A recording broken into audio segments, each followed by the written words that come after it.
បាទបងប្អូនថ្ងៃនេះនៅអូសោម2មានទាដុតមើលចុងភៅហ្នឹងប្រចាំអូសោមហើយចុងភៅដៃឯកជើងឯកទៀតនេះមើលសម្រស់ហើយបានហ្មងនេះពងកាប់សាច់ដល់ហើយមើលតំណងទៀតហើយជាតិទៀតហើយឆ្ងាញ់ទៀតហើយនេះដល់ហើយអត់ខ្វះទេនៅអូសោម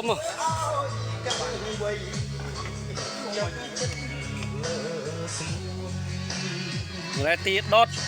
នេះប្លែកតិចហើយទាដុត